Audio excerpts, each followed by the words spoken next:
안녕하십니까? 네, 이제 가을에 막바지에 접어들었어요. 그래서 우리 교회 바로 블라인드를 올리면 은행나무가 굉장히 크고 탐스럽게 열매는 안 열리지만 이파리가 그렇다는 얘기입니다. 그런데 비가 한번 오고 나서 그냥 그 우수수 다 떨어졌어요. 근데 참 나무에 달려 있을 때 얼마나 예쁘던지요, 그렇죠? 저는 꼭 이맘때가 되면 매년마다 어, 떨어지는 낙엽을 보면서 이제 사색을 합니다. 필로소피아입니다, 제가. 그런데 같은 낙엽을 보면서 어, 다르게 이렇게 그 낙엽에 대해서 그 의미를 부여하는 이야기를 듣고서 그렇지. 내가 너무 한 곳으로만 생각을 깊게 하는가 보다 생각을 했습니다. 뭐 저에게는 신선하게 다시 한번 제 사고의 전환이 필요하겠다라는 생각을 했는데 어떤 거였냐면 같이 우두커니 이렇게 창문에서 그 은행을 바라보면서 곁에 계신 형제님이 낙엽이 다 졌네 그렇게 이렇게 말씀을 하셔요. 그러시면서 어, 얼마나 저렇게 곱게 삶의 자취를 남기고 떨어지는 것처럼 저렇게 곱게 지었을까 이렇게 이런 말씀을 하시는데 저보다 더 필로소피아예요. 저는 그 떨어지는 낙엽을 보면 참 공허한 마음이 많이 들거든요. 사실 우리 인생의 시작과 끝을 성경을 통해서 알면 알수록 그리고 그 말씀이 진리고 그리고 인생의 시작이 있으면 반드시 마칠 때가 있는데 누구나 다 예외 없이 오는 세월 막을 수 없고 가는 세월 잡을 수 없는데 특히 늦가을에 그런 공허한 마음에 물씬 우리 마음에 이제 들어오게 됩니다. 뭐 이런 그 서두의 이 얘기에 대해서 공감 못하는 우리 젊은 세대 우리 청년들이나 우리 중고등부 어린 아이들은 무슨 이야기 하시려고 그러지 이렇게 잘 이해를 못 하실지 모르지만 여러분 곁에 있는 머리가 벌써 희끗희끗하고 그리고 삶의 흔적이 깊게 그 얼굴에 남아 있는 그런 어른들 보면 지그시 이 얘기에 대해서 깊은 공감을 합니다. 벌써 지금 벌써 공감하는 저 그 눈빛을 제가 캐치를 했고 흔들리는 그 눈빛 속에 그래 어느덧 이렇게 다들 생각을 하십니다. 그런데 내 인생에 덧없이 흘러간 시간에 대해서 아쉬워할 것만 아니라 지금까지 그리스도 안에서 어떻게 살았는지 그 삶의 내용과 그 모양이 떨어지는 낙엽을 보면서 곱게 물들여지고 그 한 시절을 다 살고 자기 삶을 다 살고 땅에 떨어져서 나뒹굴지만 아름답고 곱게 물들어진 그 낙엽은 먼 훗날 우리 인생에도 그렇게 누구에게 평가되어지고 내가 또 우리 주님 앞에서 영원을 계산하는 삶을 생각했을 때에 그렇게 그렇게 가치 있게 평가된다면 얼마나 좋을까. 저는 이제 그런 생각을 같이 하게 되었어요. 이니셜로 J로 시작하는 형제님이셨는데 저보다 또 더 필로소피아였어요. 그래서 저는 이제 공허에다가 그래 곱게 인생을 물들일 수 있는 그리스도 안에서의 참 어, 가치 있는 삶이란 무엇일까? 어제 우리 청년들하고 요한복음 6장에 나와 있는 썩는 양식을 위하여 일하지 말고 영생하도록 있는 양식을 위하여 일하라고 하신 주님의 말씀에 대해서 교제할 때 같이 교제하면서 나온 내용들이었어요. 우리 청년 지체들이요. 그래 지나간다 인생은 썩는 양식 우리가 아침부터 저녁 늦게까지 동분서주하면서 얼마나 많은 에너지를 들여서 평생에 살아가지만 돌아보면 정말 덧없이 그렇게 바람에 나뒹구는 낙엽처럼 어느새는 정말 공허한 마음에 내가 그렇게 열심히 살아왔는데 결국 나에게 남는 건 무엇인가 이렇게 돌아보면 참 어디에다 가치를 두고 또 어디에다 의미를 두고서 그 수많은 시간과 기회를 우리가 어떻게 사용할 것인가에 대한 그러한 남아있는 삶에 대한 그런 또 숙제도 주어지는 것 같아요. 그래서 하나님이 보내신 분, 하나님의 아들을 믿는 것이 하나님의 일을 하는 것이며 또 그 아들의 아들, 하나님의 아들을 우리 주님께서 말씀하신 그 말씀이 어떤 말씀인지 우리에게 어떤 계명을 주셨고 그 계명을 따라서 우리가 우리 주님의 전부인 이 교회를 중심으로 해서 어떻게 살아가야 될까라고 하는 그러한 이제 숙제들을 안고 조금씩 찾아가야 될 것 같습니다. 어제가 오늘 같고 또 오늘이 내일 같으면 뭐 안 되겠잖아요. 그렇죠? 작년이 오늘 같고 올해가 또 내년 같으면 안 될 것 같고 비록 힘은 사라지고 건강함과 아름다움은 점점점 사그러들지 모르지만 훗날 곱게 물들여져서 햇빛이 비치면 그 또 영롱하게 빛나는 낙엽들이 있어요. 그렇죠? 굉장히 그 예쁜 그런 낙엽들도 있더라고요. 그래서 그렇게 우리 삶이 그렇게 물들어져 가면 얼마나 좋겠는가라는 생각을 하게 됩니다. 오늘 서두로 낙엽에 관한 일설을 풀고 요한복음 8장 말씀 함께 교제하도록 하겠습니다. 성경 요한복음 8장 말씀입니다.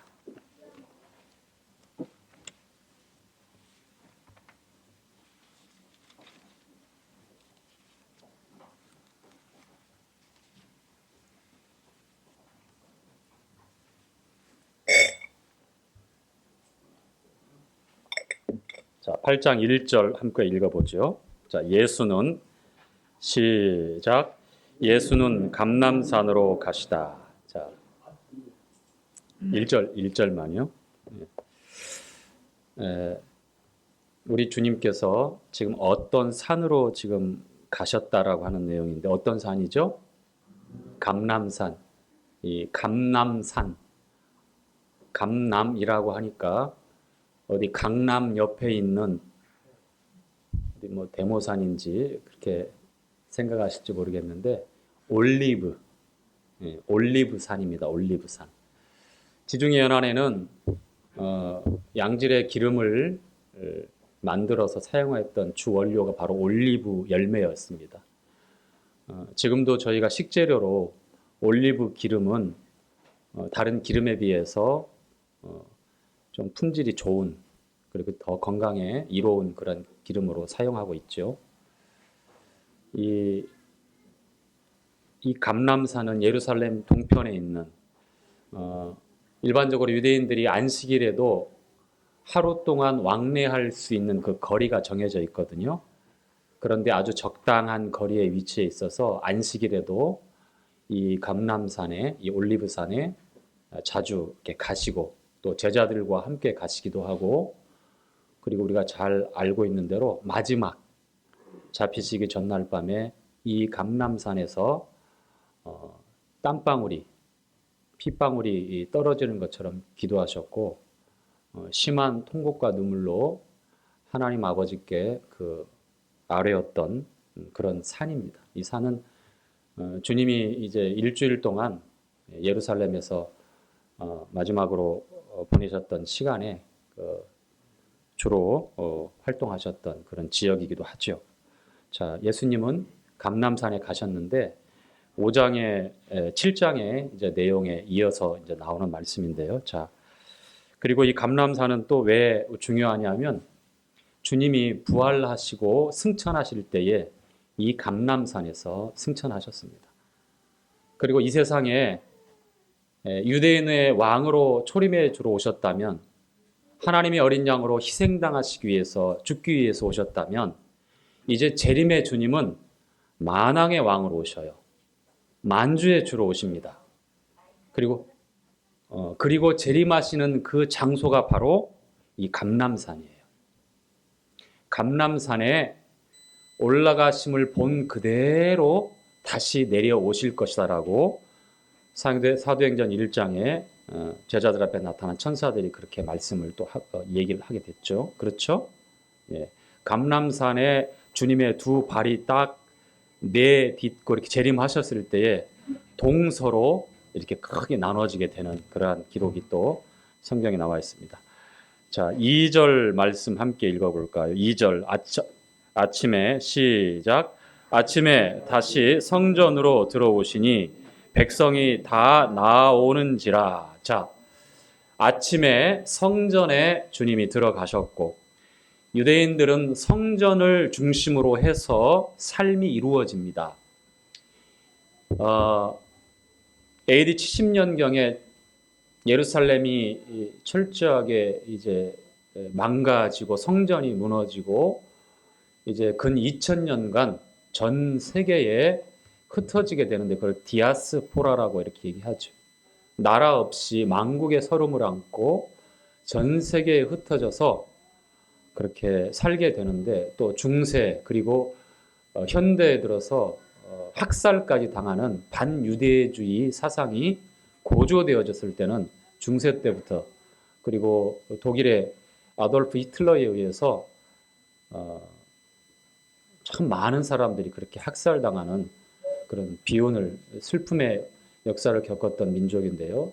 그 유대인들은 2000년 동안 나라 없이 전 세계를 떠돌았지만 그들의 정체성을 지키기 위해서 내가 유대인이고 아브라함의 자손이다, 선민이다라고 하는 그 정체성을 지키기 위해서 그들이 모여 사는 지역에는 항상 회당이라고 하는 집회소를 그렇게 지어요. 그리고 회당을 중심으로 해서 끊임없이 교육하고 유대인들이 토라, 즉 모세에 의해서 기록되어진 창세기부터 신명기까지 이르는 이 5가지의 성경 말씀을 계속해서 강론하고 배우고 또 어려서부터 암기하게 하는 그러한 끊임없는 교육을 통해서 유대인의 독특한 정체성을 유지해 왔습니다. 이 성전에 주님이 일찍 가시는데 이때는 무너지기 전 성전이죠. 그렇죠? 스룹바벨 성전, 헤롯 성전이라고 불려지는 그 성전입니다. 자, 3절 함께 읽겠습니다. 앉으사, 자, 다 함께 3절 시작. 앉으사 저희를 가르치시더니 서기관들과 바리새인들이 간음 중에 잡힌 여자를 끌고 와서 가운데 세우고, 자, 성전에 들어가셔서 모여든 백성들에게 하나님의 나라를 가르치십니다. 전하십니다. 복음을 전하십니다. 주님은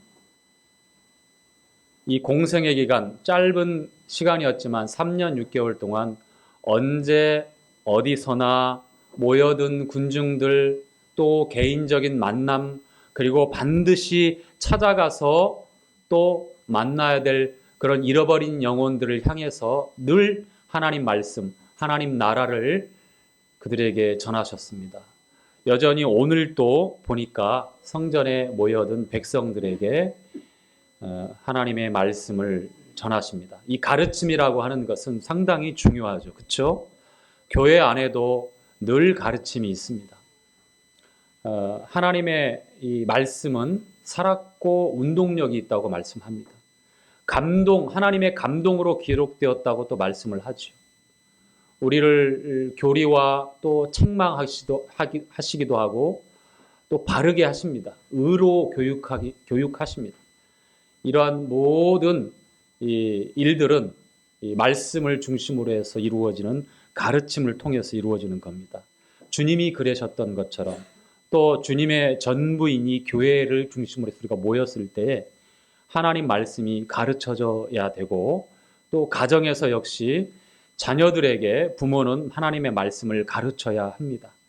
오늘날 이 가르치지 않는 시대가 되었기 때문에 느끼고 즉흥적이고 생각하지 않으려 해요. 가르침이 없기 때문에 또 가르침조차를 버거워하는 시대가 되었습니다. 이 미디어의 이 폐해가 사람들의 사고방식을 굉장히 약화시켰어요. 우리 이 뇌의 이 이마에 이 볼록 튀어나온 앞 이마의 위치에 있는 이 전두엽이라고 하는 이 기관, 이 뇌 기관을 통해서 말씀을 읽고 말씀을 듣고 충분히 생각하면서 이 가르침에 대한 그런 그 생각을 통해서 그것을 받아들여야 되는데 그렇지 않잖아요. 짧은 시간 안에 조금만 시간이 길어지면 따분해해서 바로 채널을 돌리거나 다른 프로그램을 찾으려고 열심히 이렇게 엄지손가락이 바쁘잖아요. 그렇죠? 엄청 바빠요. 엄지손가락. 근데 눈으로 보는 것은 여기를 거치지 않고 바로 저 뒤로 들어가서 그냥 느끼는 것. 그러니까 우리에게 느낌을 주지 않으면 지루한 거예요. 그래서 좀 더 자극적이거나 좀 더 재밌거나 좀 더 쾌락적이거나 그걸 찾다 보니까 계속해서 그것이 어떻게 돼요? 더 커지잖아요. 그렇죠? 결국은 중독이라고 하는 참으로 어려운 상황까지 가게 되는데 뭐, 뭐 이거는 뭐 남의 일이 아닌 것 같아요. 저희 가정만 봐도 그런 것 같고 저희 가정에 TV를 없앤 가정들이 있는데 저는 TV를 없애지 못하겠더라고요. 왜냐하면 제가 TV를 정말 사랑하거든요. 네. 우리 손에 들려져 있는 그 스마트폰이 뭐 그냥 혼자 있어도 결코 심심하지 않아요. 혼자 있어도 시간 가는 줄 모르게 하루가 얼마나 빨리 지나가는지 몰라요. 그렇지 않습니까? 청년들에게 저의 또 짧은 얘기를 드렸지만 역시 저도 말씀을 드려야 되겠습니다. 저의 좀 부족하고 제 걱정되는 현실을 또 말씀을 드리는 거예요. 쇼츠라고 하는 그게 있어요. 여러분은 모르셔도 됩니다. 그거 한번 보잖아요. 그게 불과 10몇 초, 길어야 20몇 초. 그거밖에 안 되는데 그걸 보니까 다음 게 또 보고 싶어. 계속 연결돼요. 끝없이 연결돼요. 그런데 한 시간이 벌써 시간이 이렇게 됐어. 이렇게 지나갑니다. 정말 재밌어요. 그런데 제가 이렇게 말씀을 드리는 것은 우리가 생각하려고 하는 이 시도들을 점점점 무력화시키고 약화시키는 그러한 이 문명의 이기라고 하는 이 IT 이 산물들이 우리를 그렇게 지금 만들고 있어요. IT 도구들이 끊임없이. 지금 청년들 중에 혹시 한 달에 한 권 이상 독서하는 사람 혹시 있을까요? 우리 성도님들 가운데 어떻습니까? 아니, 저기 한 달은 너무한 것 같으니까 6개월. 웃고 계신 우리 자매님, 1년에 혹시 한 권이라도 보십니까? 아마 이 스마트폰을 들고 있는 그 한은 아마 1년 안에 한 권 보기도 힘들 거예요. 지금 그런 시대가 되었어요. 경계를 삼아야 될 부분인 것 같아요. 어쩌다가 이렇게 우리가 살아가고 있는지 참 답답하지만 그게 현실이죠. 근데 주님께서 시편 1편에 복 있는 자가 어떤 자인가 이렇게 말씀하잖아요. 여호와의 율법을 주야로 묵상하는 자가 복 있다라고 말씀을 하셨습니다. 묵상이 무엇입니까? 쉽게 얘기하면 되새김질을 하는 것인데 그것은 생각을 해야 되는 거예요. 생각을 해야 돼. 그것이 가능해요. 보는 것으로 느끼는 것으로 불가능한 겁니다. 하나님이 복 있다라고 말씀하신 복 있는 자라고 인정하시고 우리에게 가르쳐 주신 그 말씀에 우리가 그런 복 있는 자가 되지 못한다고 하면 말씀을 읽고 말씀을 듣고 말씀을 지키는 일이 이루어지지 않고 있다라는 반증이잖아요. 그렇죠? 그래요. 그래서 가르침이라고 하는 게 굉장히 중요한 겁니다. 자, 오늘 주제는 여기가 아니니까 빨리 넘어가도록 하겠습니다. 자, 3절 내용에 보니까 주님이 가르치고 있는 그 자리에 돌발적인 상황이 발생합니다. 서기관들과 바리새인들이 간음 중에 붙잡힌 여인 잡아서 끌고 와서 그 앞에 탁 세워놓고 이렇게 얘기를 합니다. 자, 4절 함께 읽겠습니다. 시작. 예수께 말하되 선생이여 이 여자가 간음하다가 현장에서 잡혔나이다. 자, 5절까지 모세는 율법에 이러한 여자를 돌로 치라 명하였거니와 선생은 어떻게 말하겠나이까? 자, 내용이 그렇습니다. 서기관들, 이 바리새인들은 그 당시 유대인들의 종교적인 엘리트 세력들입니다. 백성의 지도자 역할을 했던 그런 신분에 있었던 사람들입니다. 하나님을 누구보다도 잘 섬기고 있다라고 자타가 공인하고 있었던 그런 부류의 사람들이었습니다. 그런데 그들은 우리 주님께 대해서 대단히 큰 적개심을 가지고 있습니다. 죽이려고 시도합니다. 그리고 오늘 읽었던 말씀에 보니까 주님을 나가지도 물러서지도 이러지도 저러지도 못하는 아주 곤란한 상황에서 시험하는 그러한 상황으로 내몰아가고 있습니다. 자, 보죠. 6절 함께 읽죠. 시작. 저희가 이렇게 말함은 고소할 조건을 얻고자 하여 예수를 시험함이러라. 예수께서 몸을 굽히사 손가락으로 땅에 쓰시니. 자, 목적이 무엇이라고요? 주님을 시험에서 당황하게 만들 뿐만 아니라 고소할 조건을 찾고자 하기 위해서. 무슨 고소를 하겠어요? 로마의 공권력에 고소할 수도 있고요.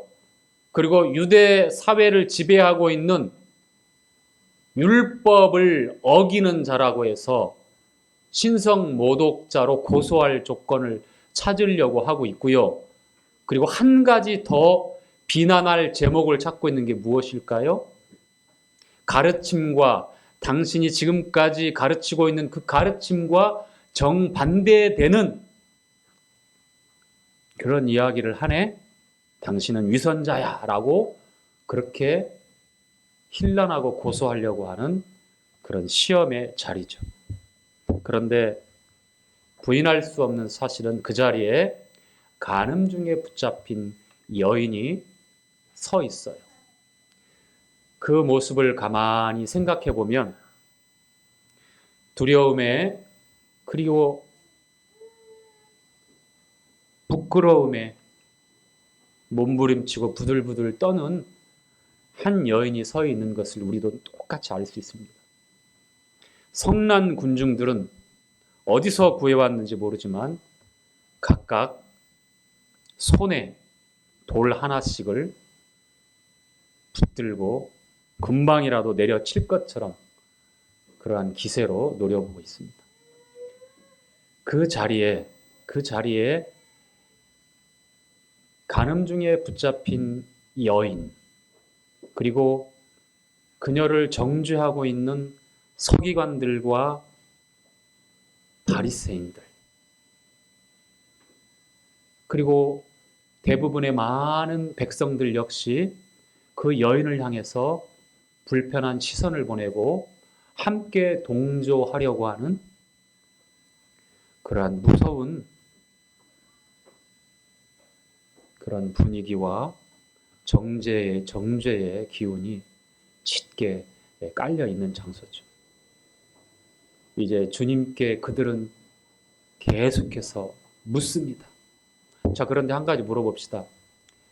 민수기 20장과 신명기 22장에 분명히 주님께서 말씀하시기를 간음하다가 그 죄가 발각이 되어진 남녀는 돌에 처형당하는 그러한 말씀을 분명히 하셨습니다. 또한 10계명에도 제 7계명에 보면 간음하지 말라라고 분명히 주님께서 엄중히 경고하고 있습니다. 성적인 부도덕은요, 동서고금을 막론하고 특별히 주님 오시기 전에 그게 달할 것인데요.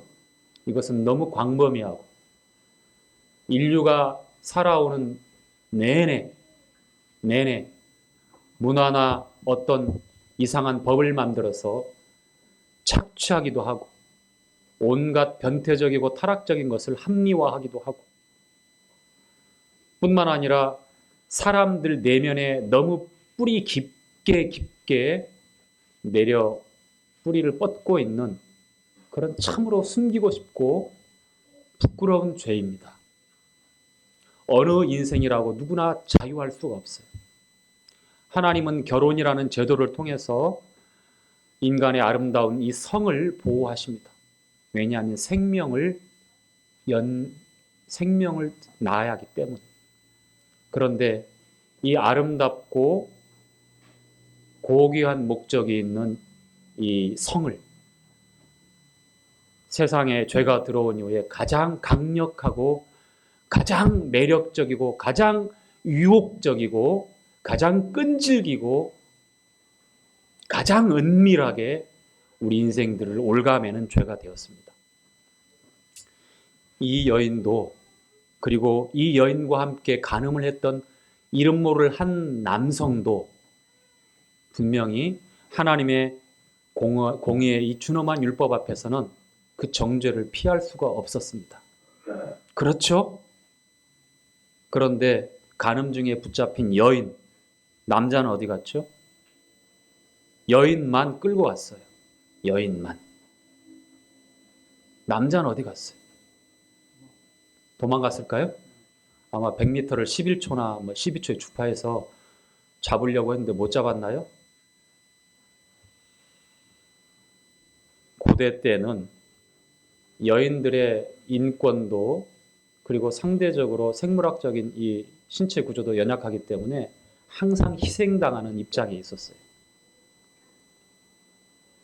아마 이 배경이 어떤 배경인지 모르지만 슬그머니 남자는 모른 채 했을 수도 있고 아니면 여러분이 말씀하신 대로 잡히기 전에 도망갔을 수도 있고 그런지 모를까요? 알겠죠. 잡으려 하지 않았겠죠. 여인을 잡아왔어요. 여인은 두려움과 부끄러움에 부들부들 떨면서 주체할 수 없는 그 눈물로 후회하고 또 그 성난 무리들에게 용서해달라고 빌면서 그렇게 끌려왔을지 모릅니다. 그러나 여인에게는 희망이 없어요. 희망이 없습니다. 말 그대로 절망적인 상황이고 이 여인에게는 내일이란 없죠? 없어요. 지금 두려워 떨고 부끄러움에 부들부들 어쩔 줄 모르는 그 짧은 시간만이 여인에게 주어졌어요. 자, 7절 볼까요? 함께 읽죠. 시작. 저희가 묻기를 맞이하는지라 이에 일어나 가라사대 너희 중에 죄 없는 자가 먼저 돌로 치라 하시고 자, 서기관들과 바리새인들이 계속해서 물어요. 선생이여, 모세 율법에는 이러한 사람들, 이러한 여자는 돌로 치라고 명했습니다. 선생이여, 당신은 뭘 하고 우리에게 얘기 좀 해주십시오. 어떻게 했으면 좋겠습니까? 라고 2번, 3번, 4번 연거푸 쉬지 않고 계속해서 아주 곤경에 처하게끔.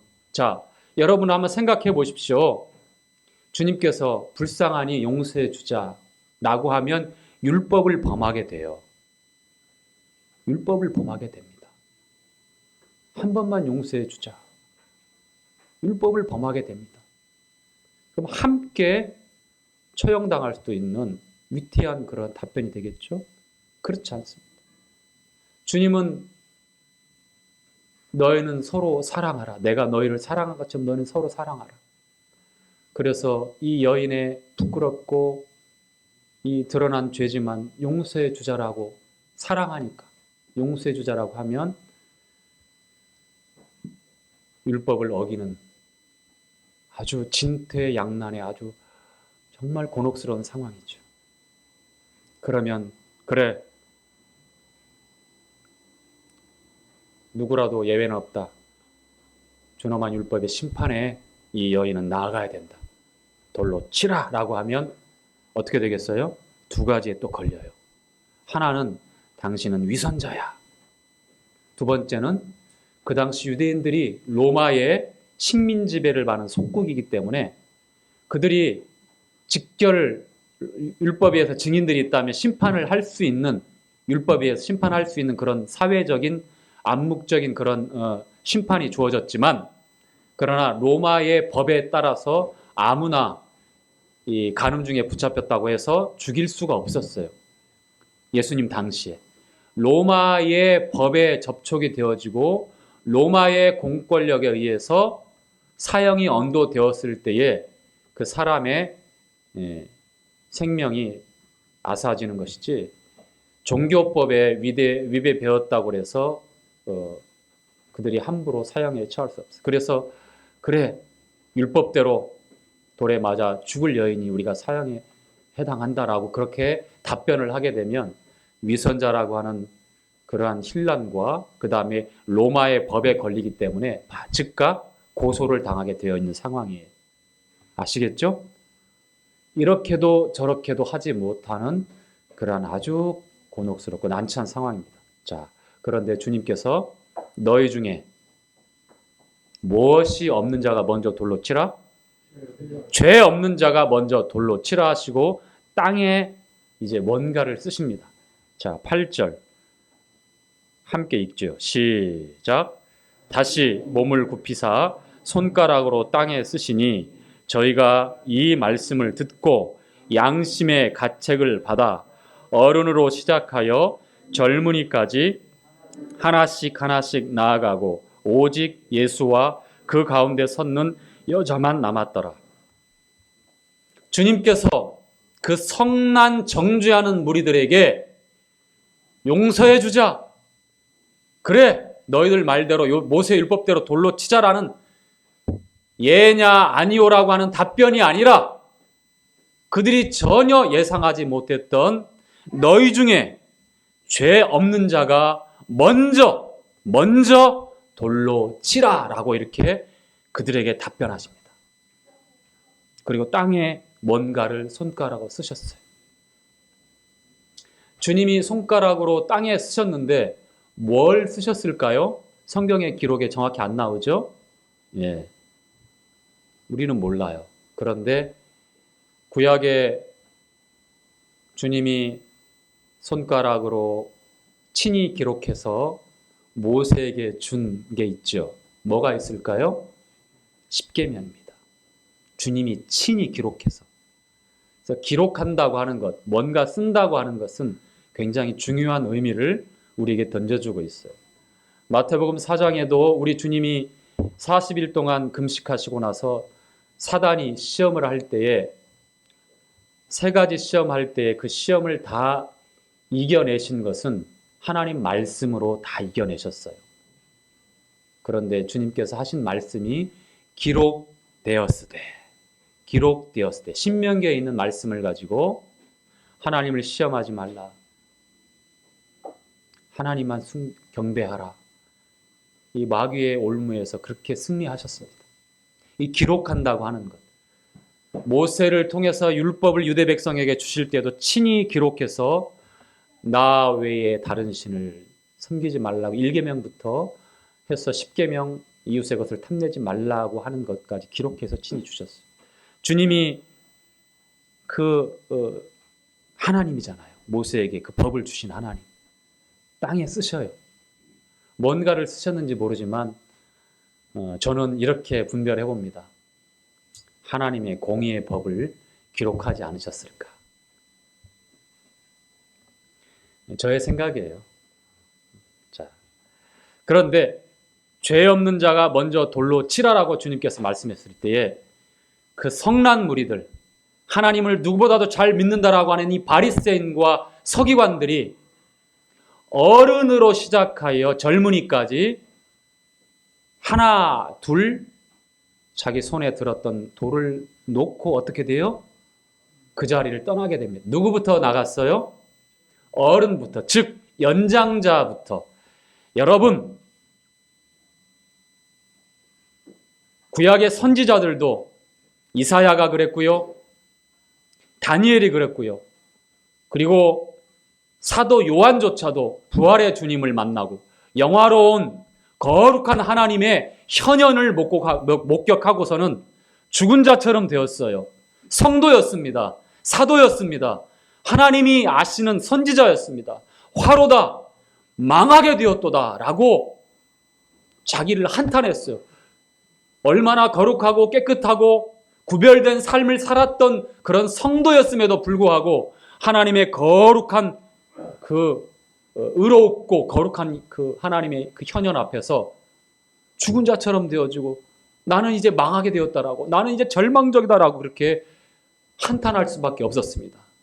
우리가 우리의 본질을 안다면, 우리 인생의 뿌리 깊은 이 죄인됨을 안다면 누구에게 손가락질을 하고 누구를 들어 돌로 치려고 하는 정죄를 감히 그렇게 할 수 있겠느냐는 말이죠.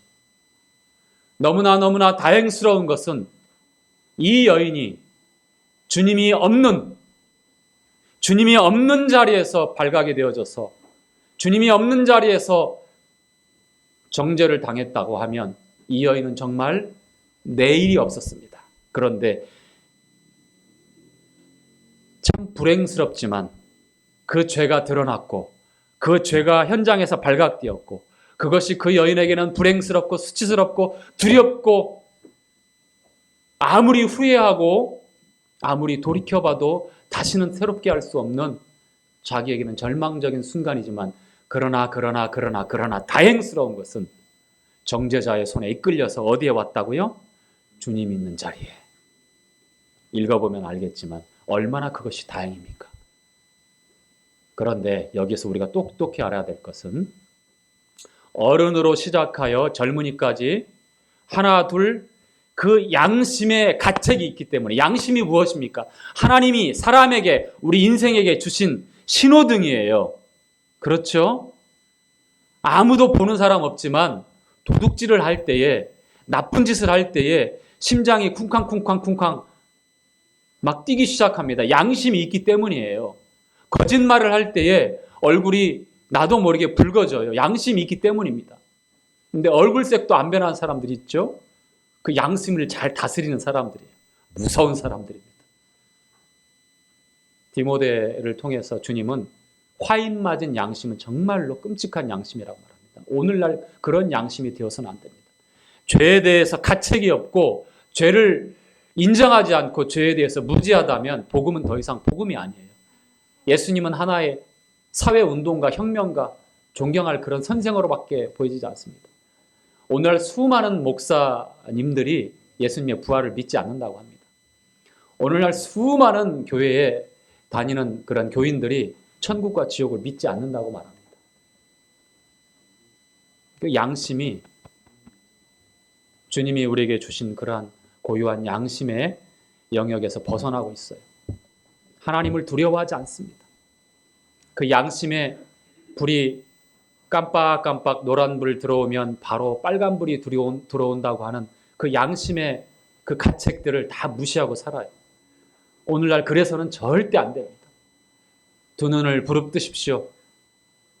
이제 끝날 때가 됐는데 지금 깊은 묵상을 하려고 하는 사람들이 눈에 보여요. 묵상은 이따가 집에 가서 하시고. 양심의 가책을, 그들에게도 양심이 있기 때문에 죄 없는 자가 먼저 돌로 치라고 했을 때에 자기가 죄가 있다는 걸 알거든요. 백성들이 볼 때는 거룩하고 의로운 선생인 줄 알았는데 아주 총명하고 하나님께서 아시는 서기관으로서 어렸을 때부터 철두철미한 교육을 통해서, 암송을 통해서 성경 학자였던 그런 서기관들이었고, 그리고 백성들을 지도하고 그들의 구별된 삶을 통해서 백성들이 존경하는 그런 삶인 줄 알았는데 주님이 말씀하시니까 그 말씀 앞에서 가책을 누리고 어른으로 시작하여 젊은이까지 어떻게 해요? 그 자리를 하나 둘 도망쳐 나가게 돼요. 다시 말하면 자기들도 죄인이라고 하는 무건의 인정이죠. 그런데 그것이 좋은 것이 아닙니다. 그 자리를 주님을 피해서 도망치는 어른으로 시작하여 젊은이까지 죄 있다라고, 나도 죄인입니다라고. 백성들은 우리의 위선을 모르니까, 주님은 그들의 위선을 아니까 회칠한 담이여 무덤이여 라고 그렇게 꾸짖었고, 독사의 새끼들이라고 이렇게 엄하게 경고하고 꾸짖었지만, 백성들은 모르니까 여전히 존경받는 줄 알았지만, 주님의 그 말씀 앞에서 자신들의 숨은 죄가 드러나고 그 양심의 방망이질에 가책을 느끼니까 어떻게 해요? 도망가는 겁니다. 그런데 그 도망가는 것은 자기 자신을 합리화하며 도망가고 있어요. 무엇입니까? 주님 맞습니다. 선생이여 맞습니다. 나 죄인입니다. 어른부터 가는 것은 인생을 많이 살아가면 살아갈수록 더 많은 죄를 짓고 더 많은 죄를 쌓아요. 그것이 당연한 수순입니다. 맞죠? 우리 노 형제님들, 모치님들, 형제님들 다 맞죠? 예. 인정하는데 굉장히 불편해하시면 인정하시는 것 같은데 이것은 사실이에요. 사람이 인생이 길수록 더 많은 죄를 짓게 되어 있어요. 어쩔 수가 없어요. 그래서 어른으로 시작하여 젊은이까지. 어른이 먼저 나가는 거예요. 도망가는 거예요. 꽁문을 내빼는 거예요. 그런데 자기를 합리화합니다. 어떻게 합리화합니까? 선생이요, 예수 선생이요, 맞다. 나도 죄인이다. 그러나 여기 서 있는 이 여자처럼 돌에 맞아 죽을 그러한 중죄인, 그러한 끔찍한 죄인, 그런 희망이 없는 죄인, 그런 죄인은 아니다. 이래봬도 나는 존경받는 죄인이고, 이래봬도 나는 가르치는 죄인이고, 이래봬도 나는 성경을 필사하는 죄인이고, 이래봬도 나는 너보다는 나은 죄인이다 라고 하는 자기 정당성 합리화를 하면서 그 자리를 몰래 피해가고 있어요. 이래야 됩니까? 정말 하나님의 말씀에 경종을 울리고 그 마음을 양심의 가책을 받았다면 옷을 찢는 것이 아니라 그 자리에서 그 마음을 찢고, 그렇습니다. 주님, 저의 위선을 더 꾸짖어 주십시오. 그렇습니다. 주님, 저의 숨은 죄악과 뿌리 깊은 이 악함을 더 꾸짖어 주십시오. 저는 주님이 아니면 희망이 없습니다. 제가 돌에 맞아도 너무 당연한 그런 죄인입니다 라고 그 자리에 털썩 엎드리고 남아야 정상 아니겠습니까? 그렇죠? 자, 말씀 읽어볼까요? 10절 함께 읽죠. 예수께서, 시작. 예수께서 일어나사 여자 외에 아무도 없는 것을 보시고 이르시되, 여자여, 너를 고소하던 그들이 어디 있느냐? 너를 정죄한 자가 없느냐? 자, 11절 대답하되 주여 없나이다. 예수께서 가라사대 나도 너를 정죄하지 아니하노니 가서 다시는 죄를 범치 말라 하시니라. 네, 우리 주님께서 이제 일어나서 보시니 정죄하던 무리들은 온데간데 없고 여전히 부끄러움과 두려움에 몸을 떨고 있는 그 여인만이 우두커니 서 있습니다. 묻죠. 여자여, 너를 정죄하던 자들이 어디 갔느냐? 그제서야 올바른 정신을 차리고 둘러보니 자기는 이제 곧 심판을 당한다라고 생각했는데 그 정죄하던 사람들이 하나도 없어요. 여러분, 이제 유일하게 정죄할 수 있는 한 분이 남아있죠. 누굽니까? 죄 없는 분 누굽니까? 그렇죠.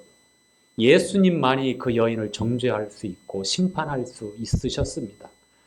그런데 하나님께서 예수님을 이 세상에 보내신 것은 세상을 심판하시기 위해서 보내셨습니까? 요한복음 3장에 아버지가 아들을 세상에 보내신 것은 세상을 심판하려 하심이 아니라 오히려 세상을 구원하기 위해서 보내셨다고 말씀합니다. 마태복음 9장에 나오지요? 12, 13절에 인자에 온 것은 잃어버린 자를 찾아 구원하기 위함이고, 또 의원은 병든 자에게 필요하다. 건강한 자에게는 필요 없다. 내가 이 땅에 온 이유가 바로 죄인들을 찾아 구원하기 위함이다. 너를 살리기 위함이다. 아버지가 나를 보내신 것은 정죄함이 아니라, 심판하기 위함이 아니라 생명을 주고 구원하고 살리기 위함이다. 그래서 나도 너를 정죄하지 아니하노니, 정죄하러 오신 분이 아니기 때문입니다. 그런데 수많은 사람들 가운데 이 여인의 자리에 서기를 주저하고 있습니다. 안 서도 되는 것처럼 자기를 정당화하고 합리화하고 있습니다. 어떻습니까? 성도님들, 우리가 돌을 놓고 그 자리를 슬그머니 빠져나가고 나는 돌에 맞아 심판받을 만큼 악하고 더럽고 부끄러운 죄인이 아니다 라고 그렇게 항변하시겠습니까? 하나님의 거룩함, 하나님의 그 거룩함 앞에 선지자들이, 사도들이 어땠는지, 우리 주님께서 이 여인에게 가서 다시는 죄를 범치 말라라고 이렇게 말씀하시고 끝을 맺어요. 이 여인은 누가복음 7장에 보면 주님의 은혜와 주님의 사랑이 얼마나 감격하였는지 그 동네에서 소문난 죄인으로 알려진 사람이 그 여인의 행실에 대해서. 그러나 그녀는 값비싼 나드 향유를 가져와서 주님의 머리에 붓고 어떻게 합니까? 눈물로 그 발을 씻깁니다. 그리고 자기의 여인의 가장 아름다움이라고 하는 그 존귀함이라고 하는 머리를 풀어서 주님의 발을 닦았습니다. 그리고 주님의 그 발에 입맞추기를 그치지 않았습니다. 바로 그 여인이에요. 주 발 앞에 무릎 꿇고. 다음에 제가 이어지는 찬양은 청년들이 할 거예요. 우리 삶에 주님의 이 감격적인 정죄하지 아니하시고 오히려 우리에게 생명을 주시고 우리를 살려주신 주님 앞에 구원받은 성도님들, 우리의 반응은 어떻습니까? 이번 주가 다음 주 같고 다음 주가 이번 주 같으면 안 되겠죠? 서두에 말씀을 드린 대로 나를 건지시기 위해서 어떠한 희생을 당하셨고 또 부활하셔서 하나님 보좌 우편에서 여전히 우리를 위해서 중보하시고 만왕의 양 만주의 주로 오셔서 우리를 영접하시는 사시고 참되신 참 하나님 되신 우리 주님 예수 그리스도를 바라보시면서 예배자로서 시작된 한 주의 삶 또한 예배의 삶을 사시길 바랍니다. 마치도록 하겠습니다.